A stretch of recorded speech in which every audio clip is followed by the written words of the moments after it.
Previously on Years of Living Dangerously. Welcome to Bangladesh. Thank you.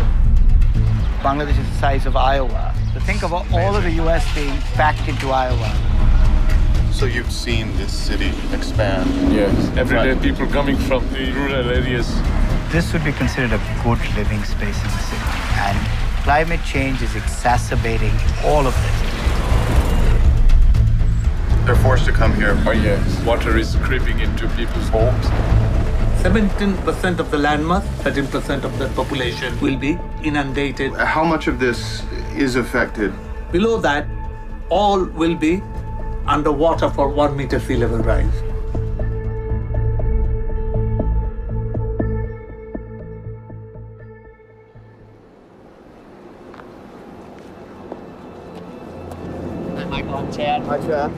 Chad Tilley, a former U.S. Air Force pilot, has been flying relief missions in Bangladesh for the last 8 years. Have you flown a bunch of small airplanes before? Yeah, a few. Okay. Have you been in a seaplane before? No. Okay, cool. First time. Copy, clear for takeoff. I've spent the last few days in Dhaka, Bangladesh's overcrowded capital, where thousands of new migrants are arriving every day. Now Chad is taking me south, to the part of the country where most of these migrants come from. I want to see what's making them come to Dhaka. Michael, you look at Dhaka, it's kind of like Legoland. If you look, you'll see just buildings everywhere. That area off the left wing is the most densely populated square kilometer on the face of the earth.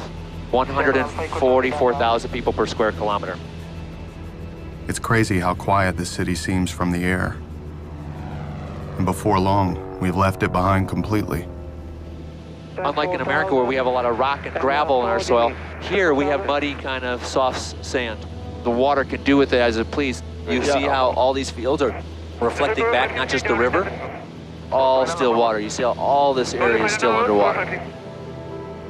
I've heard people call Bangladesh a land of rivers, but that didn't prepare me for what I'm seeing. There's water everywhere. In your experience, is it raining more lately or more intensely? I've been here for 8 years, and I fly down here weekly, daily. Yeah. And this is some of the highest water level that I've seen in my time. Right. I believe that I'm flying in the midst of climate change.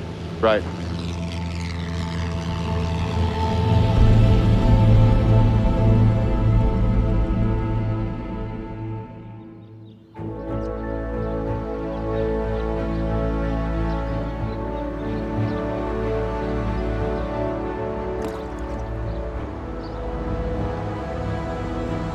Reporting on climate change has taken me all over the world. But sooner or later, the story always leads me back home. The United States has put more greenhouse gases into the atmosphere than any other country in history. So what is our responsibility to the rest of the planet? If there's one person who should have an answer to that question, it's the president. Barack Obama's record on climate change is mixed.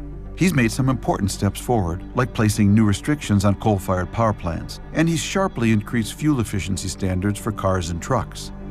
But the issue certainly hasn't taken center stage in his presidency. He's also been limited in what he can do because of opposition from Republicans and coal and oil state Democrats. Given how serious the threat is, it's hard to argue that America is doing enough. I wonder what the president himself thinks. All right.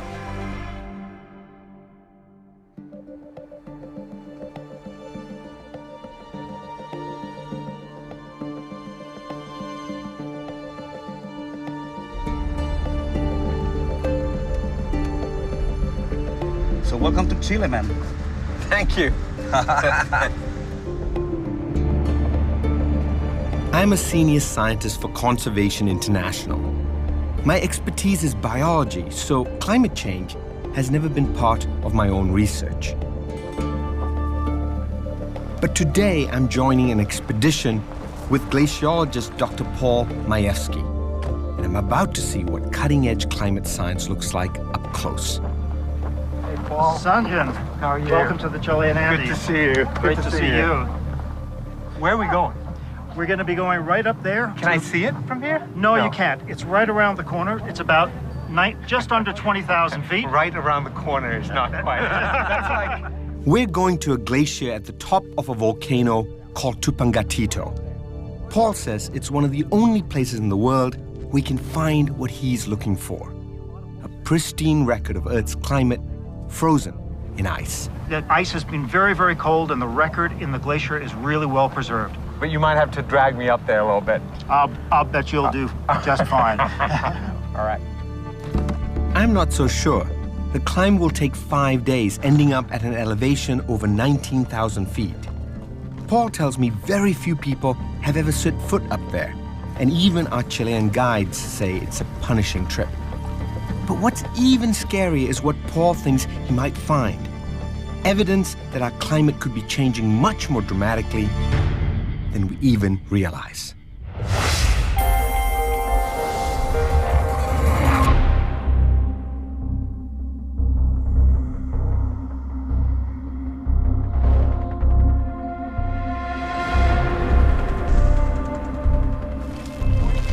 Constitutes an alarm clock moment for the world, because this report will tell us again that everything we thought we knew on climate change has actually been underestimated, that the effects of climate change will be upon us faster or intense fashion than we had thought. We all know that human activities are changing the atmosphere in unexpected and in unprecedented ways. And that the greenhouse effect has been detected, and it is changing our climate now. The atmosphere and ocean have warmed. The amounts of snow and ice have diminished. Sea level has risen, and the concentrations of greenhouse gases have... There is no more fire season. We have wildfires all year round. Climate change, extreme weather, call it what you will, and our vulnerability to it. The 12 years of drought has left the landscape bone dry. We got any patriots in the crowd? A new scientific report has determined the last decade was the warmest on record. Our world is changing faster and more dramatically than ever before.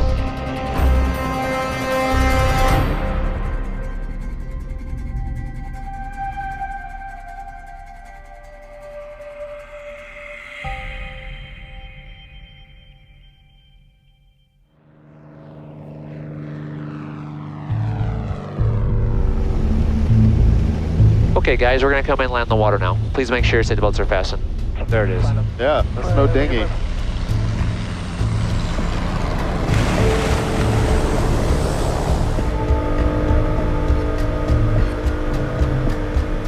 I'm finally here, in southern Bangladesh. There's so much water in this part of the country that boats are the main way to get around. And for the next few days, I'll be living on one. The ML Balawi. I asked Dr. Atik Rahman, the climate scientist I met earlier in my trip, to join me down here. You're an expert. I am admittedly a novice, and I've come here and learned... Well, we are trying to learn. No, and I've learned a bit, but the more I learn, the more I realize how much there is to learn and how complicated the problem is. I was wondering if you could share with me some of your thoughts about climate migration. All the predictions are that there is going to be huge migration around climate change in the decades to come. Now, when we ask the local communities, now that you had one cyclone, two cyclones, three, and fourth one, you know, what is your feeling? They don't want to go. It's like taking someone from their mother. Yeah, exactly. But while these people may not want to leave, soon they may not have a choice. Cyclones are getting more intense. Two recent ones, Sidr and Ayla, left more than 1 million people homeless. And other more subtle changes in the climate can also wreak havoc here. We talk about the sea level rise up by 1 meter in 2100.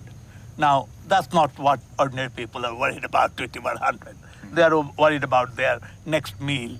And that is being affected by climate change impacts.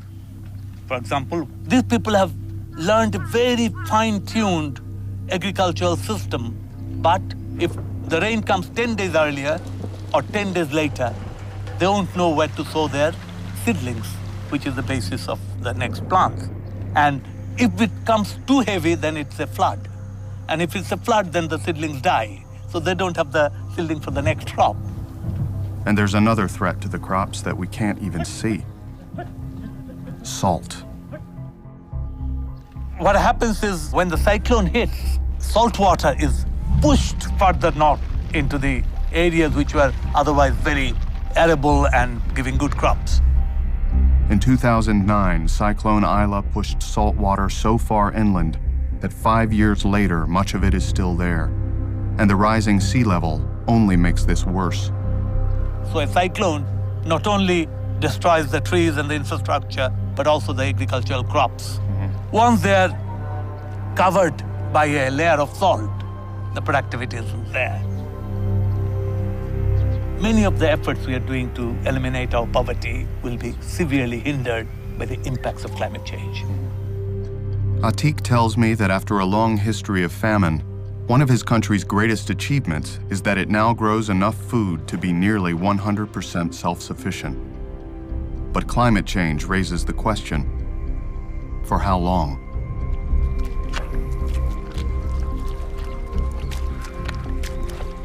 Walking through this mud, I am beginning to understand how fragile life is becoming here. Michael? Hi, hello. Hi. There were two villages from 2009, Isla, that has really swallowed these two villages, devoured it, as they say. Seeing these remnants of people's homes makes it hard to grasp why they try to stay. Especially because all of this will eventually be underwater. If they're forced to go, then go to the nearest embankment for a temporary shelter. The next stage is the urban centers like Khulna, the local city they would go to. And the last stage is the slums of Dhaka, which are overcrowded. So it's not very easy to say, hey, let's go. You know, it's not a picnic, it's life. Projection shows that by 2050, 2070, between 20 and 30 million Bangladeshis are going to be displaced. They'll have to be accommodated somewhere.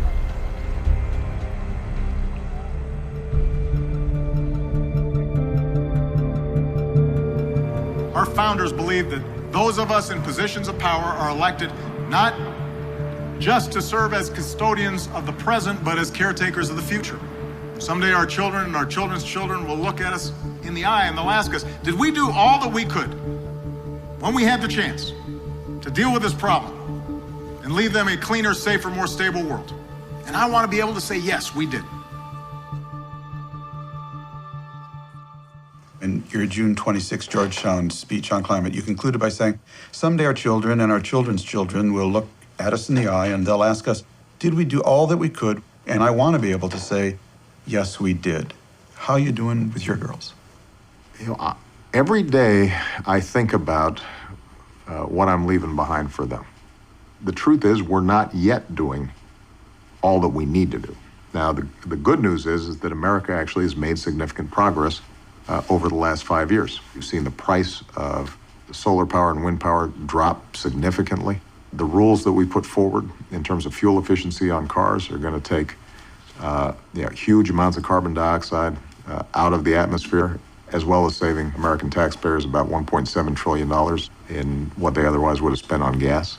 If you take the UN's climate study, it basically says that if we go beyond 2 degrees centigrade and global average temperature since the Industrial Revolution, we're going to cross into some really dangerous, unstable territory, Arctic melting, massive sea level rise, disruptive storms. The International Energy Agency says in order to stay under that 2-degree rise, we really have to keep most of the oil, gas, and coal, 70% is a rough number they use, in the ground. Do you agree with that? Well, science is science, and there is no doubt that if we burned all the fossil fuel that's in the ground right now, that the planet's going to get too hot, and the consequences could be dire. So we can't burn it all? We're not going to be able to burn it all. What that means is, over the course of the next couple of decades, we're going to have to basically build a ramp from how we currently use energy to where we need to use energy. We're not going to turn off a switch and suddenly we're no longer using fossil fuels. But we have to use this time wisely. I very much believe in keeping that 2 Celsius target as a goal. You have many supporters in the environmental community, and for good reason. But one of the complaints we hear is that the president's done wonderful things on coal, but then in his State of the Union or other speeches, he'll tout how much we're exploring offshore oil, natural gas, coal. How do you wrestle with that? Well, here's how I think about it. We've got to meet folks where they are. I don't always lead with the climate change issue because if you right now are worried about whether you got a job or you can pay the bills, the first thing you want to hear is how do I meet the immediate problem? One of the hardest things in politics is getting a democracy to deal with something now where the payoff is long-term or the price of inaction is decades away.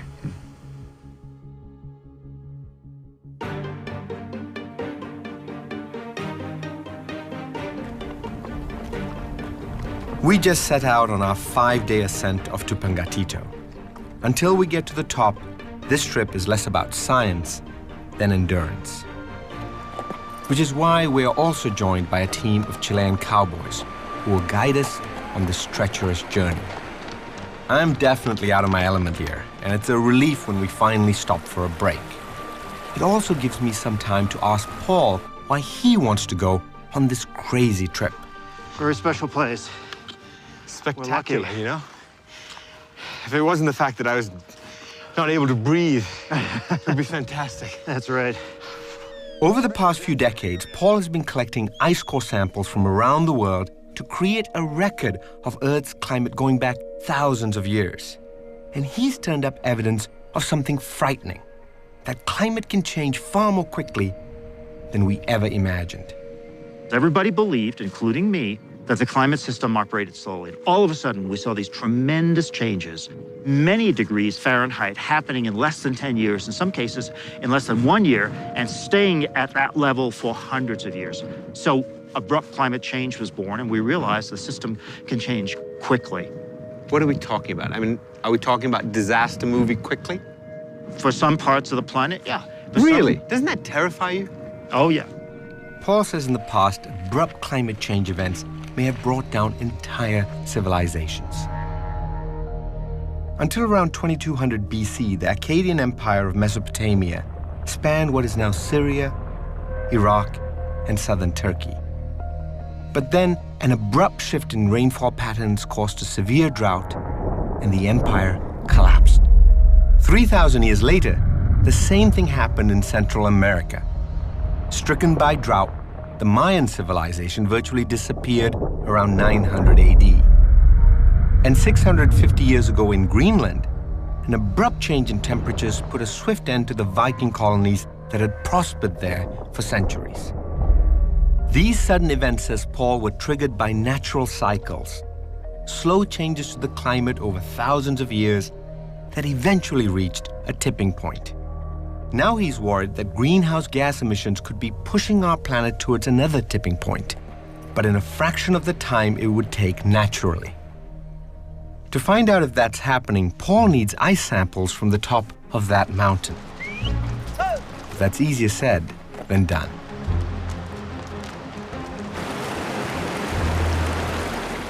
It's incredibly rough terrain. You know, when you're on the horses, you just hang on them in the saddles, and then you just pray. There's no sense of controlling these horses. You just hold on, don't look down, and then trust that they'll get up there.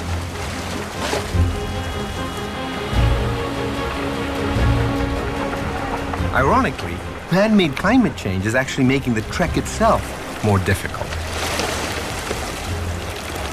A couple of decades ago, they could climb to just 16,000 feet and find ice that had been frozen for millennia. Now that's all melted, so we have to go almost 4,000 feet higher. And soon there's a reminder of just how dangerous this climb is.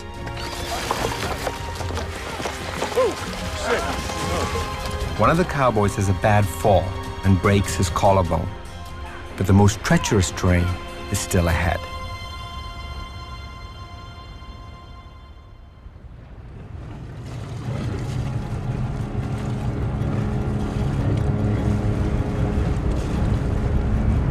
As I make my way through southern Bangladesh, what I'm seeing is hard to take in. Half-submerged trees, houses built on stilts to keep them above the rising water. There's something apocalyptic and otherworldly about it all. I come across a family whose home, perched on the edge of a riverbank, literally washed away in the night. Now, they are searching for another place to live. And a few days into my trip, I see one of the most surreal things I've ever seen. A floating hospital. Hi, Michael. Runa Khan is the co-founder of Friendship, an organization that provides health services to the most inaccessible places. Living here is the challenge. You know that disaster is going to strike you. So they work towards the months in which they know that it happens. You know, they know when the floods come in, they know when the seasons of the storms. So they're prepared. What happens when it comes without that preparation and it keeps coming and knocking you out every time you want to stand on your feet? And that's what's happening. What diseases and health issues have you seen increase? Skin infection due to the salinity and being in the water all the time. Diarrheal disease, ARI, respiratory tract infection, gynecological problems, like even childbirth becomes so difficult. Mortality rates of the mother and the child increases. Due to the climate change, not only is there a health issue, there is a livelihood issue. As I tour the boat, I'm struck by all the unforeseen impacts climate change can have. But I'm also amazed by how resilient these people are. How hard they're trying to hang on to their lives here. It makes me wonder, how much can people adapt?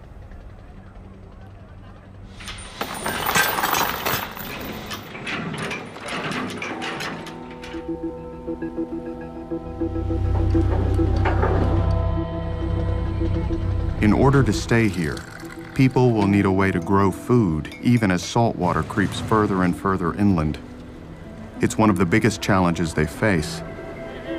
And I heard about an American effort to help. Hello, Michael. Hello, Mr. Ambassador. Welcome. Look at this palace afloat. Yeah. American Ambassador Dan Mosina has served in the U.S. Foreign Service for over 30 years, in countries from India to Angola. He says he requested this post in Bangladesh because he fell in love with the country during a previous assignment here. We're off to visit a rice paddy, and we're going to see some comparisons of different rice seeds. We'll see a traditional variety, and we'll see an improved flood-tolerant variety. Dan tells me rice makes up 80% of the diet here, and Bangladeshis take pride in their rice. There are over 500 varieties of rice in Bangladesh. You know, we Americans, we think of white rice and brown rice, but they have 500. What's really special about the flood-tolerant variety is it has the same flavor of rice as the traditional variety. Otherwise, people won't eat it. They won't grow it. They have to have the taste. I must say, I've become a rice snob, too. You can really see it here. You see it? This is the improved variety that is stress tolerant. Yep. And this variety will endure, and listen to this, being completely submerged for up to 15 days, whereas the other one, you know, after 3 or 4 days, it's going to take a real wallop. This kind of work is obviously making this land more usable, but all estimates suggest that within several decades, this part of Bangladesh will be underwater. It's sobering. But as I look ahead, I think people can adapt. Yes, but I do wonder if adaptation has its limits, and we may one day come to a place where we discover that it does. But for the time I think being, you're right. I can tell the ambassador is a naturally optimistic person, but he also appreciates how serious this threat is. The rising sea levels, the increased weather extremes, often these are very theoretical, abstract notions.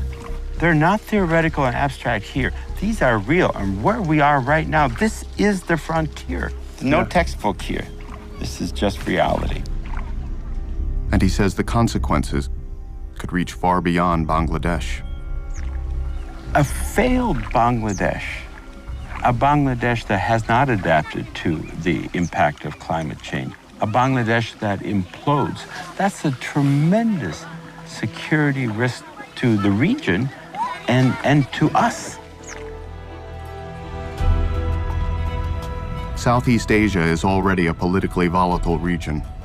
To understand how climate change could create even more conflict, just look at a map. If the estimates are right, by the end of the century, tens of millions of Bangladeshis will be forced out of this area. If the country isn't able to provide another place for them, there's pretty much one place they can go. And India is already making it clear that it will go to great lengths to keep them out.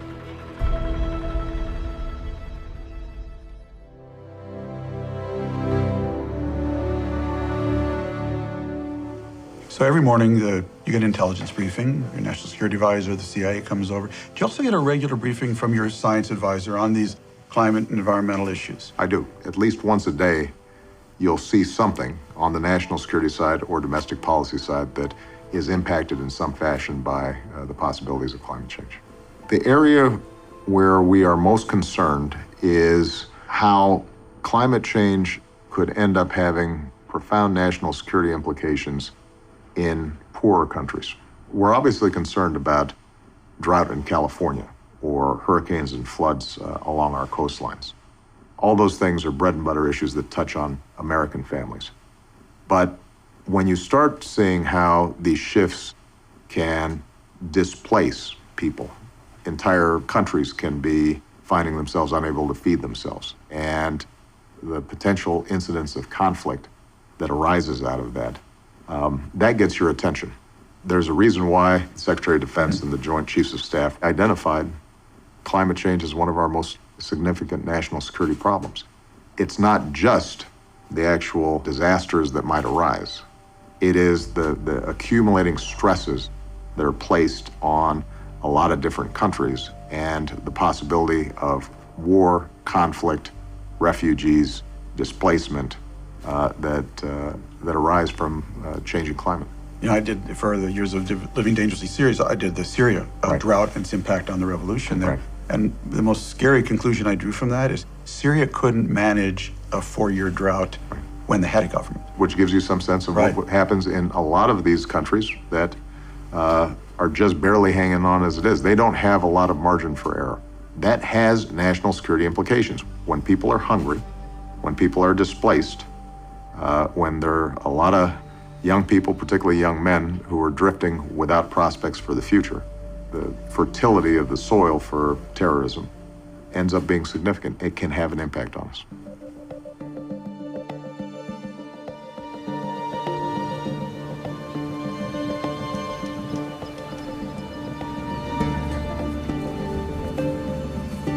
Va a mi tienda, que Carlos diga las copas de vida. We've reached base camp at an elevation of 10,000 feet. We'll spend the next few days here letting our bodies get used to the altitude before we push the rest of the way to the summit. Every day, Paul checks our oxygen levels. It reminds me just how extreme this journey is. But Paul seems to genuinely enjoy all of this. He's sort of like a real-life Indiana Jones. You know, people think of climate science, people think of scientists as people who are like stuck in labs with lab coats and all that. And you guys do some of that, but you also do this. Mm-hmm. Keeping yourself alive while doing really good science is pretty tricky. You have to learn how to live in these environments. And that's the big difference between the types of things that many of us who work in the field do and others. We know exactly where the data comes from. We can do 100 different measurements on a single little slab of ice.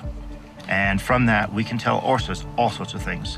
Temperature, precipitation, storm patterns, where the storm came from, industrial pollutants, forest fires, volcanoes, on and on and on. How far back in time can you go? With confidence? Year by year, with quite reasonable confidence, we can go back 110,000 years. Jesus.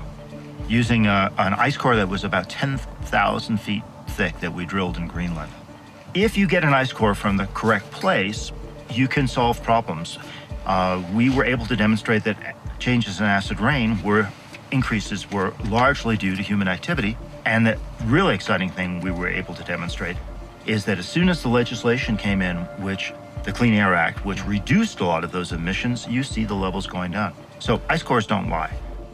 And there's something special about the ice at Tupungatito. Paul says this spot sits at the outer edge of one of the biggest and most important wind currents on the planet. The ice can tell us if that current is shifting, which could be the beginning of an abrupt climate change event.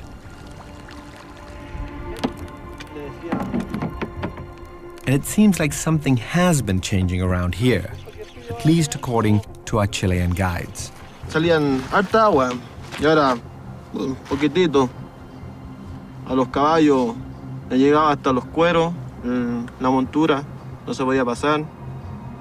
Y era harto pasto, vega, verde, ahora seca, puro polvo, nada. Y ya los pastizales en ya no dan para tener muchos animales, pues y no le dan para vivir. All these changes have forced them to find other ways to make a living, like guiding us up this mountain. And tomorrow, we're going to need them more than ever as we make that final push to the summit. I'm feeling a little nervous. We're at 10,000 feet now. We're going up another 9,000 feet in a single day.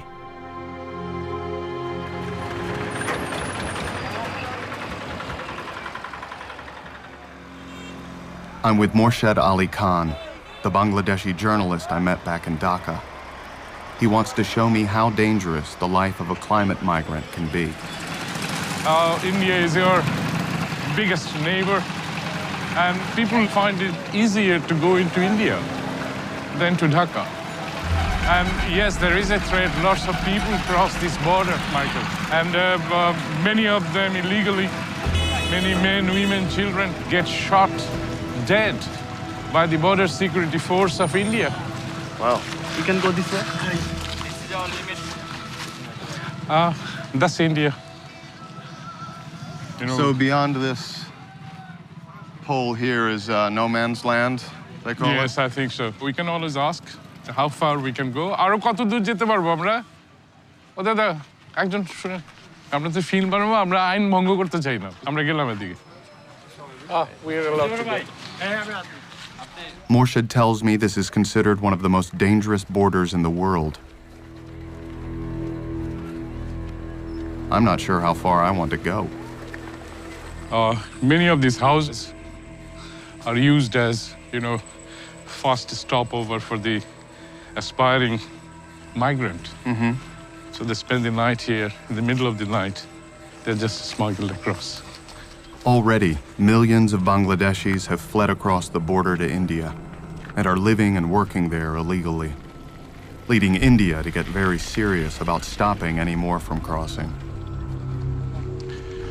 Let's walk a little faster, Michael, can we? Sure. Yeah, up to the fence, and then we get back. It's not a very safe place, Morshed says the Indian security forces have killed nearly 1,000 Bangladeshis. Our threat is from the Indian side of the border.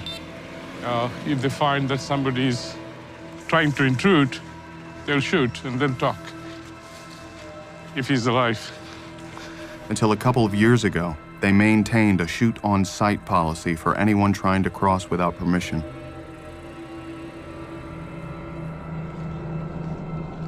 So just across there, you can see the fence, have a better view of the fence, just there.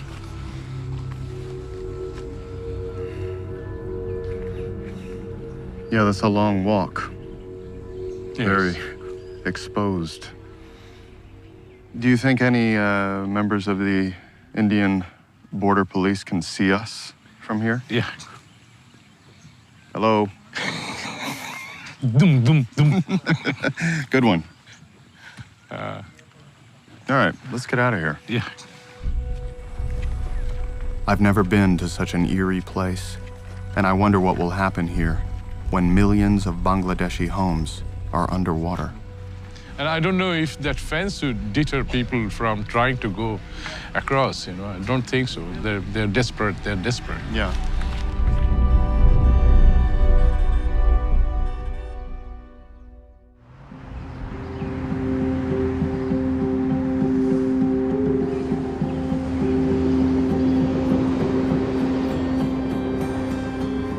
2.5 years to go.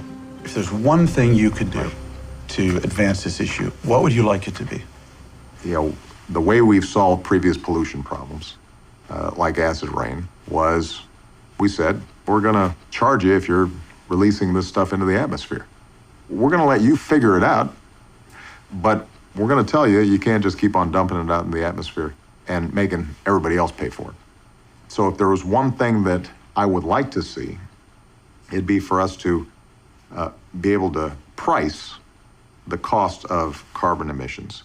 We've obviously seen resistance from the Republican side of the aisle on that, and in fairness, there are some Democrats who've been concerned about it as well, because regionally, they're very reliant on heavy industry and old power plants, and they're worried about significant change on that front. When you're dealing with a lot of those people in the House Republican caucus, climate skeptic at best, denier at worst, every once in a while, you just want to go off on them. I mean, go off like a Roman candle. I was like, what is it with you people? You know, I mean, you know, your kid is sick, you consult 100 doctors, 97 of them tell you to do this, 3 tell you to do that, and you want to go with the 3. That's not conservative. I mean, do you every once in a while just want to... Yeah. Absolutely. Good, I'm glad to hear that. Yeah. Look, it's frustrating when the science is in front of us. And we can argue about how. But let's not argue about what's going on. The science is compelling. The baseline fact of climate change is not something that we can afford to deny. And if you profess leadership in this country at this moment in our history, then you've got to recognize that this is going to be one of the most significant long-term challenges, if not the most significant long-term challenge that this country faces and the planet faces. The good news is that the public may get out ahead of some of these politicians. And I think that as the public starts seeing greater frequency of extreme weather events, as they start seeing that what used to be 100-year storms seem to be happening every year or two, and you start seeing the economics of inaction, then people start thinking, you know what, we're going to reward politicians who talk to us honestly and seriously about this problem.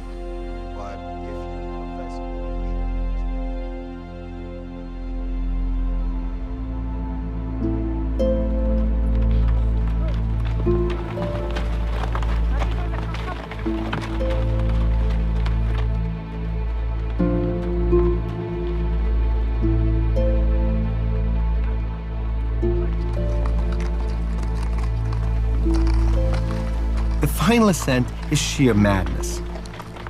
We creep along a narrow ridge with steep 1,000-foot drops on either side. A single false step here, and someone could actually die.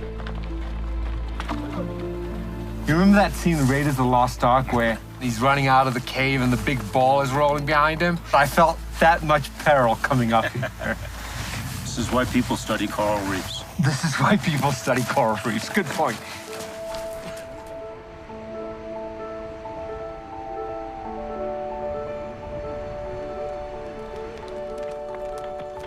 After 5 grueling days, this trek has taken its toll. 2 members of our team were injured. 2 more became so sick they couldn't continue. But we finally made it. Just barely.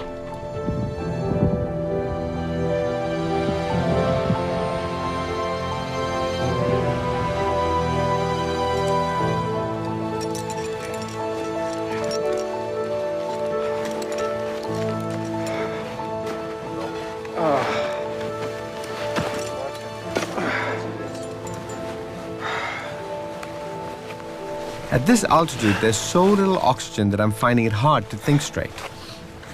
Oh my God. But for Paul, this is when the real work begins.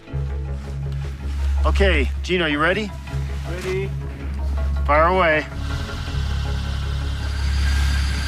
Wow. That goes down like butter. Sure does. Okay, thanks, Gino.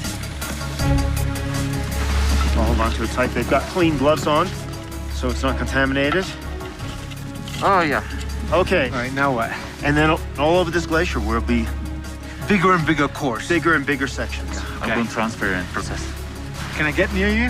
Yeah, sure. A little bit closer, yeah. Okay, we are going to scrape just to have a clean section. Yeah. Just shaving off that ice. Yeah.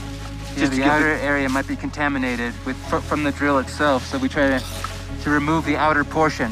And I'm staying downwind of you at all times so that I don't get it contaminated. Is that it? Yeah. That's why you guys are dressed up That's like why we dress up. Yeah. spacemen. Just to give you an idea, if you touch that with your bare hand, there's enough sweat in your bare hand to make it look like a big ocean storm. Sea salt coming from the ocean. So we have to be very, very careful.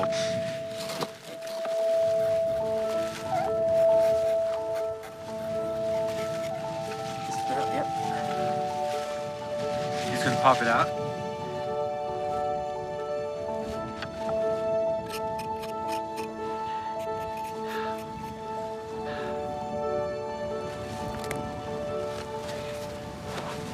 That's safe now? I can hold it? It's safe, yeah. I am holding a little bit of the past. That's it. Got what we needed. And when we get back to Paul's lab, we'll find out what that piece of ice has to say.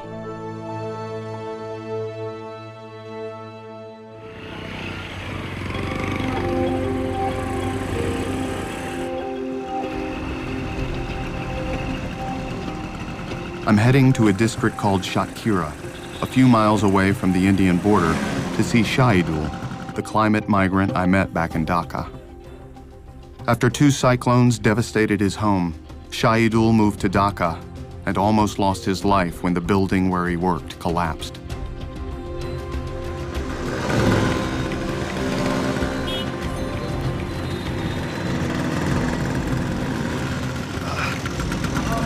Hello, Shahidul. Thank you. Thank you for meeting us here. Hi.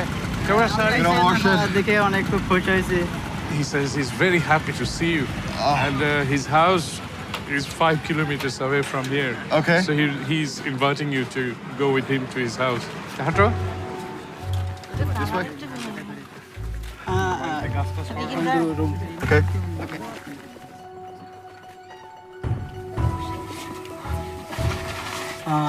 Sit down. Oh, it's nice. টানাপোড়া ধসে পড়ার পরে আমার বাড়ির পরিবেশে আসতে পারবে আমি এরকম চিন্তা ছিল না আর After the disaster, you never thought that I would be able to come back home. Can I ask, how did you feel when you heard that Shahidul was heading to Dhaka to work?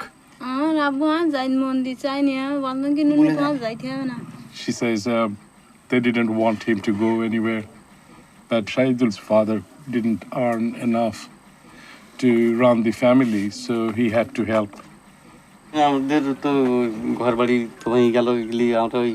He says that Ayla devastated his house. Where was your house before Ayla? Just here. Would you be willing to show us the site where the house once stood? Kevin? আচ্ছা চলেন যে বাসাটা একটু দেখেন Let's go. চলো।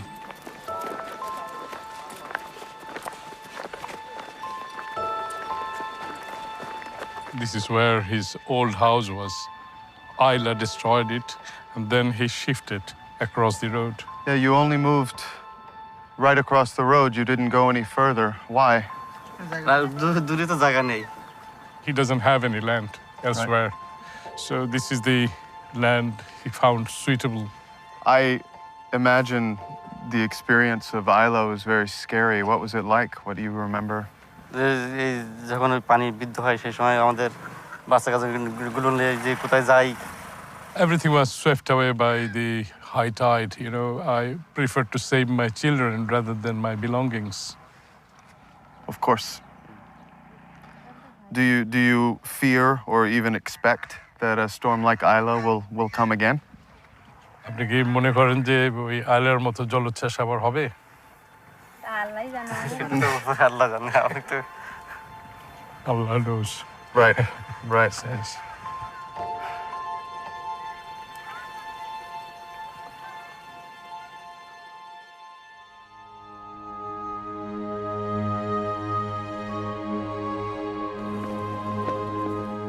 We put a lot on you. You're the president, obviously. As Michelle reminded me, I volunteered for the job. Yeah. But it does seem to me that you could use your bully pulpit, if nothing else, to really shift public opinion on this issue. So for the next president. Right. Because in some ways, Mr. President, it feels like we're waiting for the perfect storm. A storm big enough to end the debate, but not so big as to end the world. And that's really what I worry about. Do you see that potentially? I would say this. The way to shift public opinion is not simply a top-down strategy. It's got to be a bottom-up strategy so that people can see what kind of impact is climate change potentially having on my community. Is it going to affect my property values because suddenly I'm in a flood zone where I wasn't 10 years ago? Is it going to have an impact in terms of my farm because I noticed that the water that I rely on is less regular? The point is that people live in the here and the now, and the more we can make the climate issue something that is here and now, that's how public opinion is going to shift. We interviewed Secretary Kerry, and one of the points he made is that we would really benefit if there were a mass movement. The good news is the next generation, I think, is much more mindful of this. They worry about it. They care about it. The thing that we have to fight is the cynicism that they may feel about government being able to do anything about it. That may be the greatest threat to dealing with this problem. And one of the things that I constantly tell my team, because look, when you're working in Washington, sometimes you feel like you're rolling a boulder up a hill, and nowhere do you feel that more than on something like climate change. The most important thing is to guard against cynicism. I want to make sure that everybody who's been watching this program or listening to this interview doesn't start concluding that, well, we're all doomed, there's nothing we can do about it. There's a lot we can do about it. It's not going to happen as fast or as smoothly or as elegantly as we'd like. But if we are persistent, we will make progress. That's been the history of this country, and generally the trajectory of the world has been when push comes to shove, we respond.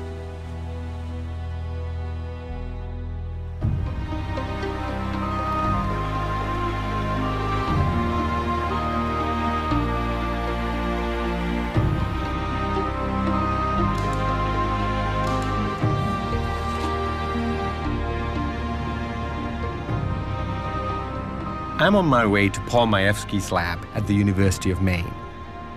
Last time we saw each other, we had just come down from the summit of Tupangatito. Now I want to know what he's finding in those samples we took. Hey, how are you? How are you? Good to see you. Good to see you, Paul. Hey, how are you? I'm doing well. You look great. So do you. You look like you... But it turns out my time in the freezing cold isn't over. All set? Yep. And we go. -20 after you. Right. So this is a piece of the ice that we brought back from Tupangatito, if you remember. Wow. Yep. That looks exactly like that ice. I have no idea. I mean, it looked all... That's from Tupangatito. Yep. Yep, it is.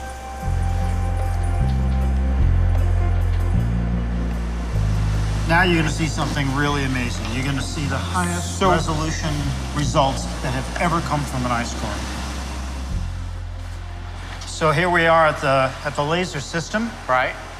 Our piece of ice from Tupangatito is now sitting inside this cold cell. In the first day we used this instrument, we collected more data points than I collected in the 40 years that I've been looking at ice cores and sampling ice cores in one day. It's mind-blowing because in one day more than what you'd done in 40 years. Yes. That thing that looks like a worm is the laser. That's the edge of an ice crystal. You see those things? It's cutting its way through. In there, we can tell levels of calcium, sodium, potassium, sulfur in the atmosphere. It's basically a chemistry lab in a box. Yes, yes. And each one of those has a climate story to tell. Wow. Is there anything surprising that you learned from the Tupangatito sample that we brought back? Yes. And what's the shocker? It looks as if it's a lot dustier up near the top. And that probably means that it's getting drier. So the next question is, why is it getting drier? Paul tells me the answer lies with a surprising culprit: the wind. The big thing about the wind is that the wind is what transports moisture. You know where the winds go, you know where the moisture goes. I had no idea the wind was so important. Paul tells me giant wind patterns are actually one of the biggest things driving our climate. They're like atmospheric superhighways that move water vapor around the planet, determining which places get rain and which don't. So what changes where the winds go? That has a lot to do with the fact that the polar latitudes are cold, and as you get closer to the equator, obviously, it gets warmer. But those temperature differences can change, and they change because of greenhouse gas warming and because of ozone depletion over Antarctica. So the net result is that greenhouse gas warming, things that we're doing in the atmosphere, are actually beginning to move where the winds are and the strength of the winds. And we wanted to go to Tupungatito, which is right there, because you can see it's at the very northern limit of the westerly wind. So it makes it a very sensitive place for seeing whether the wind can, how far north the wind can get. These winds, the westerly winds, are moving closer and closer to Antarctica than they have been probably in thousands of years. And they're actually also speeding up around Antarctica.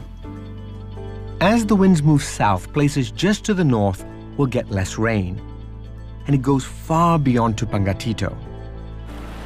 Paul says places all across the planet's southern latitudes are likely to dry out just because of this one shift.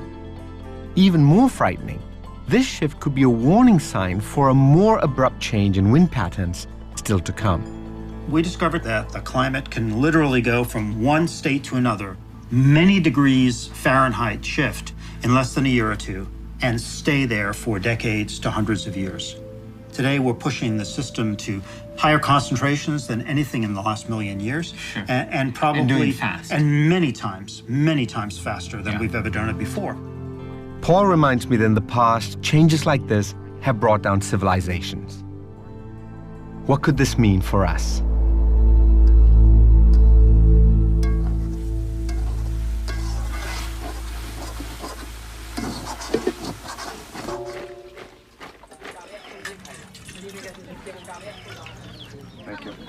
At the end of my trip, I share a meal with Shahidul.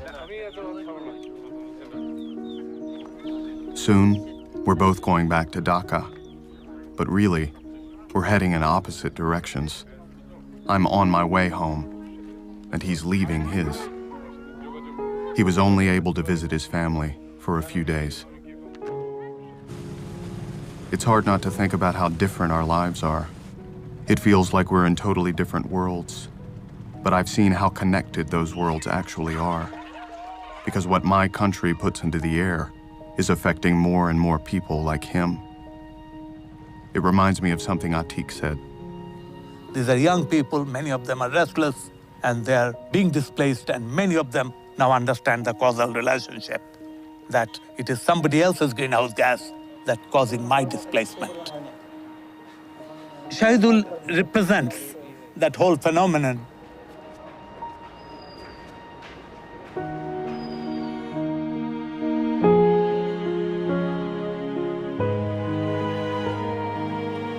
This is an issue of environmental justice and global human rights. Why are these people being displaced?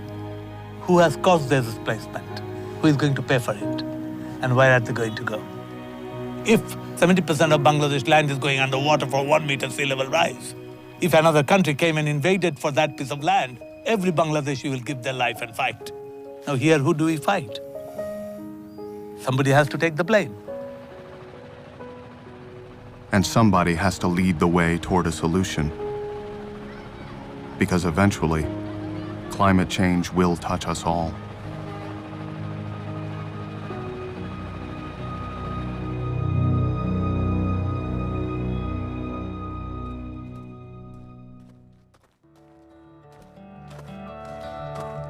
Whoa, whoa! We are ready, aren't we?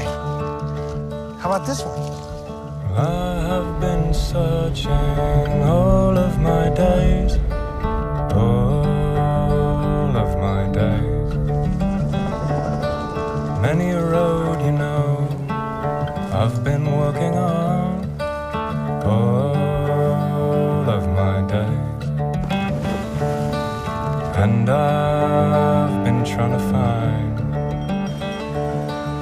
what's been in my mind as the days keep turning into night. A sprinkle of rain falls on the soil, and from that soil comes life. Well, I have been quietly standing in the shade all of my days.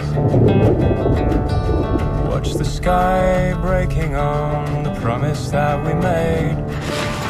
All of this rain.